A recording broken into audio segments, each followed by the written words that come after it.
Thanks for choosing to Rise Up. I'm Dawn Ennis. Well, I'm just back from Palm Springs, California.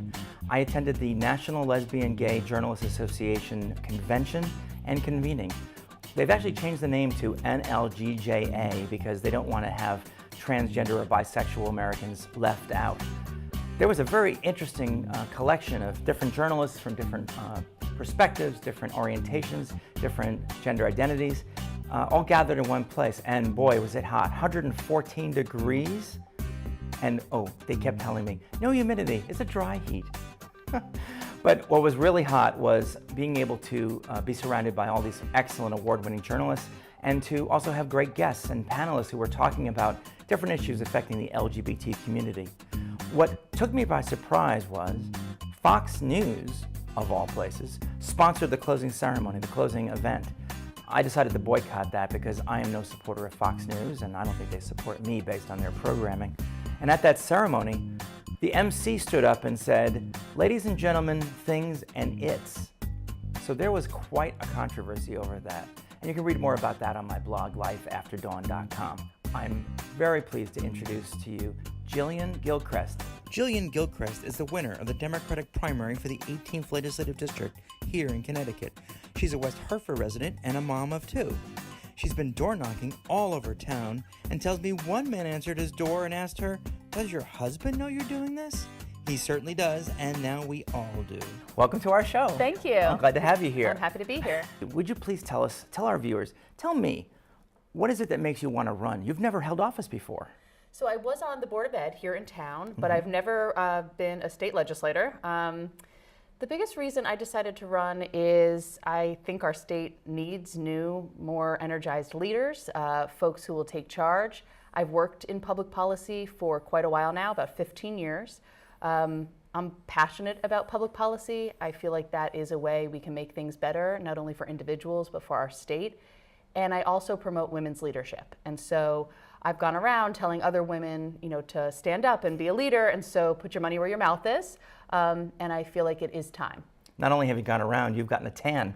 Yes. I asked you before the show, did you go someplace like Cabo San Lucas? And you said, no, you were just walking around town. I've been door knocking, lots of doors. And so all summer, starting way back actually in February, and then we really kicked it into gear in April, and we knocked on well over 4,000 doors here in town. You yourself too, not just your volunteers. Yes, me myself. It's been fantastic. I've met so many neighbors and people throughout the community, and that's really how you learn what's impacting folks here in West Hartford. I found out about you because I saw the lawn signs. And I think it's interesting that in this 21st century modern technology age, your door knocking and the lawn signs is really how people got to know you. Yes, exactly. I mean, some people when I'd knock would say, "Oh, I've seen you on Facebook," but for the most part, it's personal connection. And so knocking on someone's door and hearing what's impacting their life and their family's life and their goals and what they want to see happen for the state is really the most impactful way to make change. So let's get to the bottom line here. You said family life. Tell me about yourself outside of your ambitions for a political office. Sure.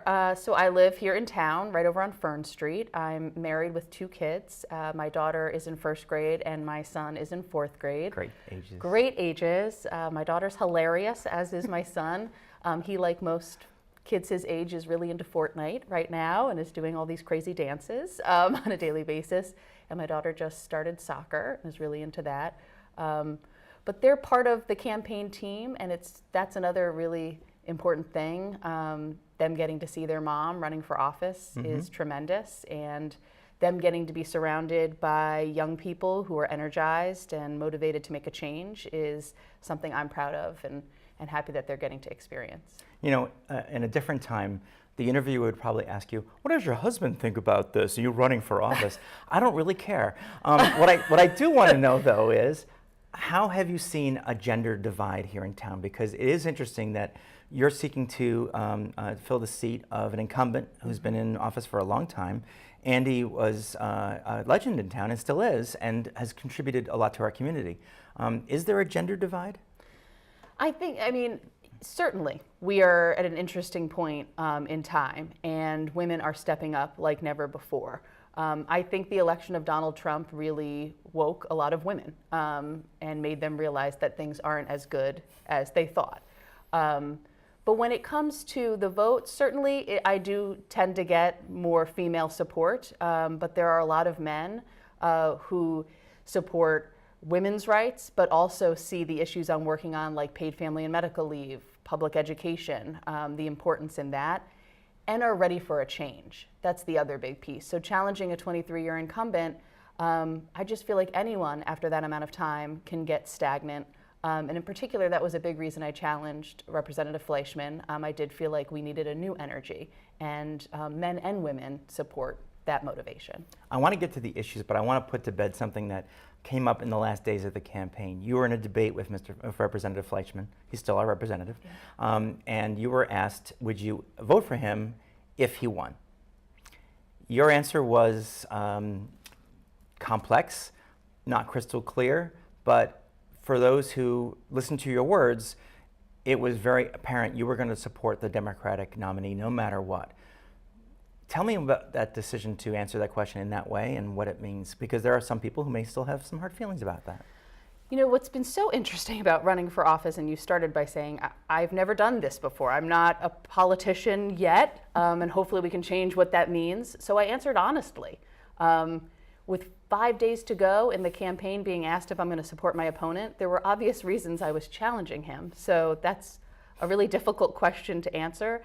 And so I answered honestly that I would support whoever the Democratic candidate was, but there were real reasons I was running against him.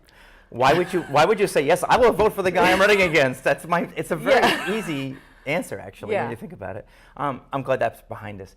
Tell me what the most important issue is. And right now, as we tape this, we're looking at a Supreme Court nominee who maybe by the time this is on YouTube and on WHC TV, is already voted confirmed.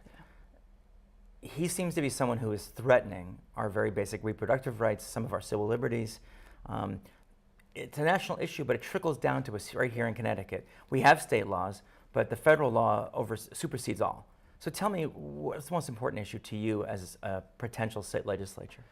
I think we get stuck in this, like we can either talk about the budget or social issues. I think we're quite capable of talking about both. And so the budget is incredibly important and a major reason I'm running, and we need to address that here in Connecticut. Our budget is a mess.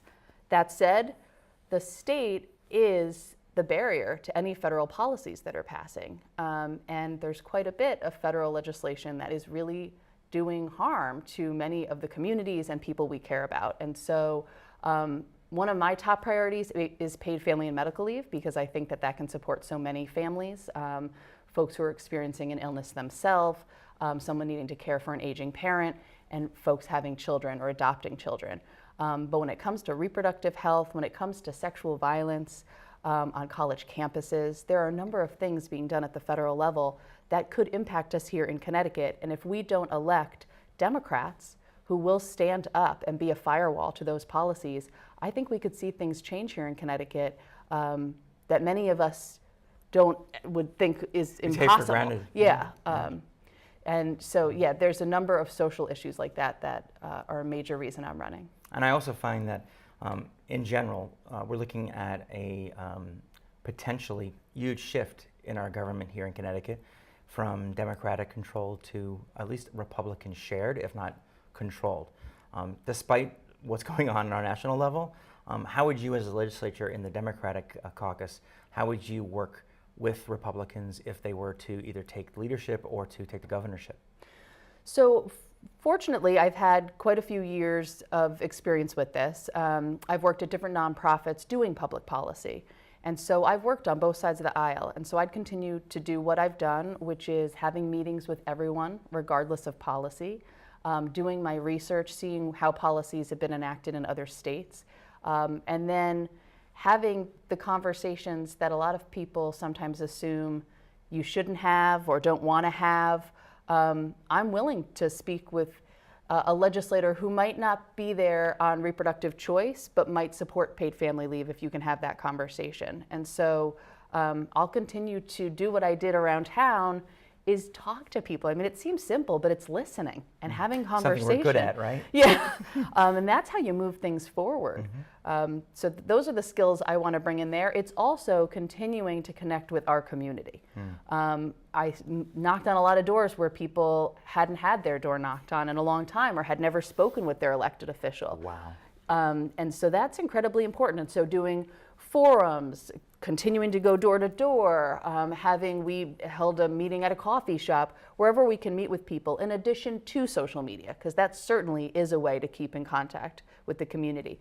But I think by connecting with folks locally, not only can I relay back information, but I can learn a lot. We have a very educated community. Very true. And I can learn a lot from people here to be able to bring up to the Capitol. Across the country, women are taking the jobs of longtime incumbents, especially white men. And I know you're also Caucasian, but I'm going to guess? Yep. Okay. And what are your pronouns, by the way? She, her. Thank you. You're It's always welcome. good to ask that question because you never know. What's important, though, is as women do move up to these roles, there could be a backlash. And I expect that if you are elected, you might find the old boys club somewhat difficult to deal with. What's your plan of strategy for that? So what I've already started to do is we do have a Facebook group, a private group of women who are running for office for the first time. So creating a good old girls network, but networking and building that community of women leaders, not to be against, but just to build a community who can work together as we enter into this new realm where ideally we will take more power. But I met with a lawmaker yesterday, a white male. I'll continue to partner with men, and I think it's just each day, one day at a time, navigating this new way of working together. And mentioning that we're both Caucasian, I think it's important to recognize that not everyone in Connecticut is Caucasian, that the people of color have long been misrepresented or underrepresented in our legislature, in our government. What can you do to help those marginalized folks? I'm speaking as one of them. So that again is reaching out and listening. What are the issues that are impacting communities, not assuming you know. And then what I'd love to do up there is make that building more welcoming to everyone. The processes themselves, sometimes the way things are set up, just make it not comfortable for folks to be able to come and share what they're going through and the issues that are important to them. So that's one big way. But being a champion and having done quite a bit now with Women's March Connecticut, learning that sometimes the best role you can take is the supportive role and not assuming you know best, but listening and bringing people up with you. And so that's my hope is to, and I've done this throughout the campaign, I've been blogging on our website, showing people how I did it so that folks who aren't white and don't have the privilege I have might be able to do it next. That's awesome. I've often said that as someone who enjoys a lot of white privilege and formerly male privilege, I see my role as someone who raises up the voices of those who don't have a voice. Yeah. Would you be able to talk a little bit about that budget issue you talked about before? Because I think that's the one issue. Reproductive rights affects everyone. I'm always surprised that men oppose reproductive rights because how did you get here? Yeah. Your mother made a choice. My point is that the budget also is one of those issues that affects everyone across the board, and we are in a crisis, Yes. whether the governor admits it or not. Yes, knocking on doors, whether it's aging citizens, folks who just moved to West Hartford, families who this was the dream community to put their kids in school, everyone is struggling with the raising property taxes. And so how I approach this is any new revenue that comes into the state, whether it's for legalizing marijuana or legalizing sports gambling, needs to go to pay off our debt. Because the number one reason we're in the trouble we're in is that we have so much debt from not paying into the pension system that we promised people. To me, that's a done deal. We promised those pensions for retirees, and so we need to pay off that debt that we didn't pay into. Once we pay into that debt, that's going to loosen up some other dollars that ideally can go to municipalities, which will then reduce property taxes. Now let me stop you there for a second because conservatives will argue, just as our President Donald Trump argues, no deal is final, and this was a bad deal, and we should undo it, and we don't owe anyone anything. We owe our taxpayers first, and not the pensioners, not the teachers, the firefighters, the police officers. Screw them, I worry about my taxes. That's all I care about. I disagree completely. We made a promise. Now going forward, when we look at contracts, the economy has changed, life has changed, so what do we do going forward is a different conversation. But we also value the work that folks do. I think that gets lost. We need many of the services that these employees are working for. They're civil servants. Yes. I mean, that's exactly what they are. Yeah. And I think people forget that teachers generally dip into their own savings to be able to do their jobs. Police officers don't just work the job, the 8 hours they're on shift. They're police officers 24/7. Yeah. Firefighters are rushing into buildings whether they're on duty or not. These are people who have given their lives, in many cases, to their jobs. I'm speaking as a daughter of a police officer, God rest his soul, so I am biased, I'll admit that. But I'd like to understand why it is you seem to be pro-union. Mm-hmm. Why is that? So I'm the daughter of 2 public school teachers, and my sister is a teacher in North Carolina. She actually called me yesterday because they finally got their raise. After 12 years, they are a non-union state. And North Carolina was one of the states over the summer that did protest. And so she called me and she said, it worked, it worked. I mean, 12 years she hadn't gotten a raise. Her and her husband are both teachers and they've been struggling. My dad was a teacher for more than 30 years in New Jersey. And so in New Jersey, Chris Christie was threatening the same thing. He was going to lose his pension. And he said, you know, I got hired and with the understanding that I would work all of these years and give to this community and then get the pension I paid into. That's unfair to go back and take that away.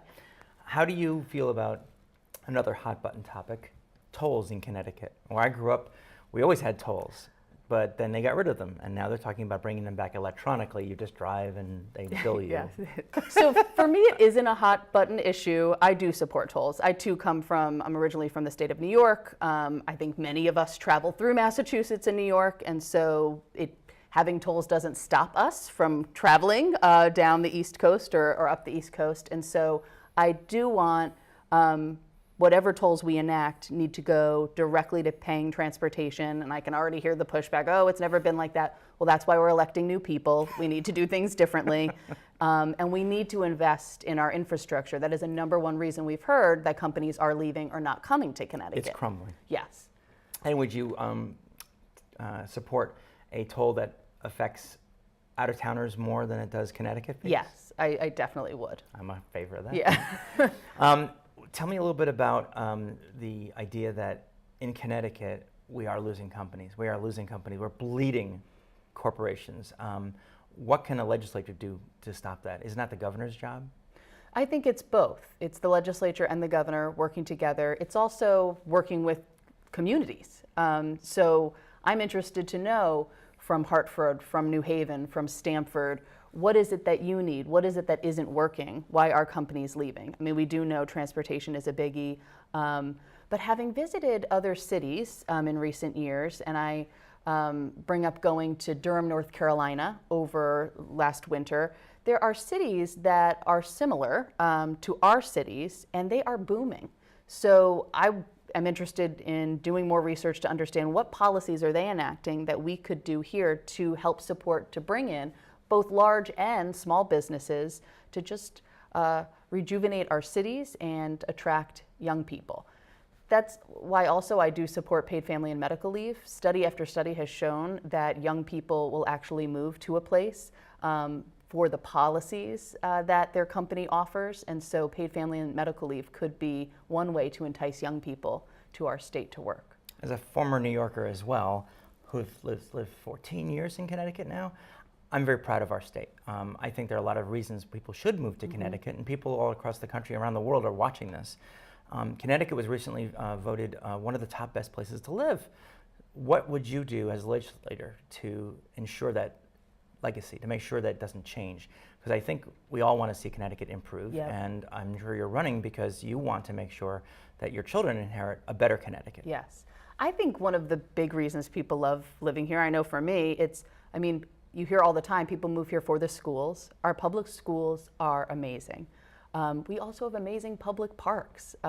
Growing up, I didn't have a town pool like this, and we've got multiple town pools, and communities all across Connecticut have resources that in other states you'd have to belong to a private club in order to be able to access. And so how do we get those things? It is through paying taxes.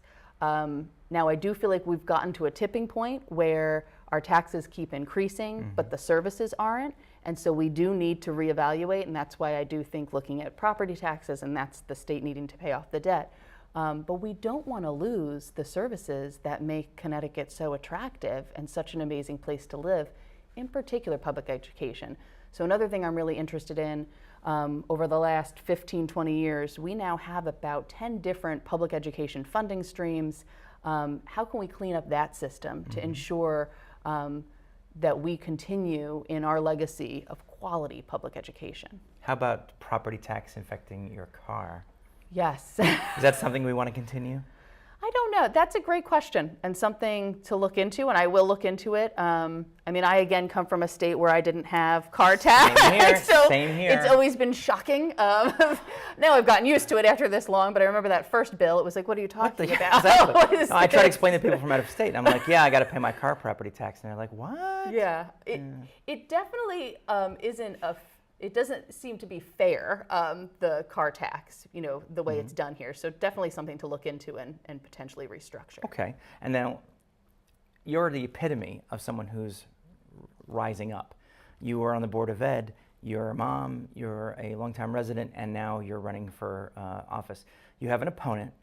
Would you tell me about the fact that this is not a shoo-in? Exactly. We are taking this seriously. I have a Republican opponent here in town. I think, the difference is that I do have the skill set. I've, again, advocated for policies at the legislature, been effective on issues like campus sexual violence, on expanding care for kids, removing firearms when a temporary restraining order is granted. I served on the Board of Education. I was the executive director of NARAL Pro-Choice Connecticut. I've been very, and will continue to be very outspoken on where I stand on social justice issues. I find that my opponent isn't being as direct, and so looking into me or electing me, you're going to know where I stand. And the number one reason I ran is because I feel that sense of urgency, like so many people do in our community, to turn Connecticut around, because I did move here. I love this state. And so, not taking it for granted, but going full steam ahead. I'll be knocking on more doors, probably doing more forums and reaching out to folks, because I want to continue to learn from the community. I think the role of a state representative is just that, to represent the people, and so I want to learn more and hear more from folks here in the community. And all the people too, including the Republicans. Yes. Why would you even get involved in this? Why did you run for the Board of Ed? Why didn't you just do whatever it is you did before then? I have a strong commitment to social justice and wanting to make change. I feel like we're only here for so long, and so you gotta make the best of it. And I was a women's studies major. I'm a proud feminist, and I think our history shows us that we can make change. And so I wanna lead by example and do what I can to make this world a better place while I'm here. Were you raising your kids before the Board of Ed, or did you have a career? Yeah, I've always worked. I started off as a child advocate at a sexual assault crisis center. That was actually the job that motivated me to go into policy. I just saw all of these different barriers for folks, and decided I need to do something at a more macro level.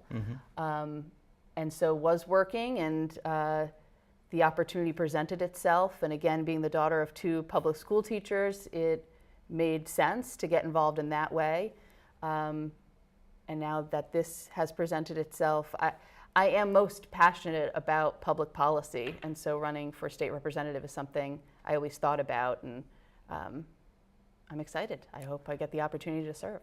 And are you making any predictions about where the governor's race is going? Ned's got a tough job up ahead of him. He does. Ned Lamont is running for the governor in Connecticut, and he's got two opponents, an independent and a Republican.